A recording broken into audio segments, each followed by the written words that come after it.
A special thank you to each of our subscribers who make this channel possible. Here's today's story. In a significant escalation of tensions surrounding the Israeli-Palestinian conflict, the United States government has imposed sanctions on Francesca Albanese, the United Nations Special Rapporteur on Human Rights in the Palestinian territories occupied since 1967. This decision follows Albanese's outspoken criticism of Israel's military operations in Gaza, which she has described in reports as acts of genocide and serious violations of international law. Albanese's appointment in May 2022 as the Special Rapporteur has placed her at the forefront of monitoring and reporting on human rights issues in the West Bank and Gaza Strip, a role that has not been without controversy. The U.S. Secretary of State, Marco Rubio, stated that the sanctions were a response to what he termed Albanese's illegitimate and shameful efforts to instigate investigations by the International Criminal Court into actions taken by U.S. and Israeli officials. Albanese, in her defense, took to social media to assert her commitment to justice, stating, "I stand firmly and convincingly on the side of justice, as I have always done." This statement reflects her unwavering stance amidst growing backlash from Israeli officials and their allies, who have accused her of bias and politicization of her role.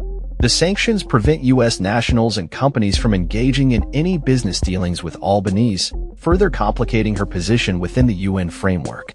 Albanese's work has included serious allegations against Israel, including a collective statement made by her and 30 other UN experts in November 2024, which claimed that their investigations had convincingly confirmed instances of genocide, referencing a ruling from the International Court of Justice. This assertion has drawn fierce criticism, particularly from U.S. officials who argue that her reports are politically motivated and detrimental to peace efforts in the region. The sanctions imposed on Albanese not only highlight the contentious nature of her reports but also reflect broader geopolitical disputes regarding the independence and effectiveness of UN human rights mechanisms. Former U.S. Ambassador to the UN, Linda Thomas-Greenfield, has publicly called for Albanese's dismissal, labeling her as unfit for her role due to alleged anti-Semitism. Critics of Albanese argue that she has downplayed acts of terrorism and undermined Israel's right to self-defense, further polarizing the discourse surrounding the Israeli-Palestinian conflict. Albanese's previous comments regarding the motivations behind the Hamas attacks on October 7, 2023, have also been met with backlash, as she suggested that the victims were targeted due to Israeli oppression rather than their religious identity.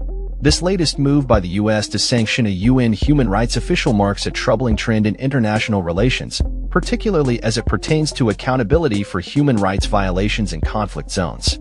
The U.S. has been increasingly vocal in its opposition to Albanese's work, with officials arguing that her actions constitute a form of political and economic warfare that could have harmful implications for the global economy. As the situation evolves, the UN Human Rights Council is under pressure to reassess Albanese's mandate, yet an official response has yet to be issued. Albanese's ongoing investigations and her vocal criticism of Israel are anticipated to exacerbate political tensions within international bodies. While the broader struggle for accountability and human rights in the Israeli-Palestinian conflict remains a deeply divisive issue on the global stage, the sanctions against Albanese serve as a stark reminder of the complexities and challenges faced by human rights advocates operating in politically charged environments. As this situation unfolds, the international community will be watching closely, as the ramifications of these actions may have lasting impacts on the discourse surrounding human rights in international law and conflict situations. Albanese's commitment to her cause remains resolute, as she continues to navigate the treacherous waters of international politics, advocating for what she believes to be a fundamental quest for justice. That's all for this story. We upload videos every day covering many different subjects, so hit that subscribe button to stay informed. Thanks for watching.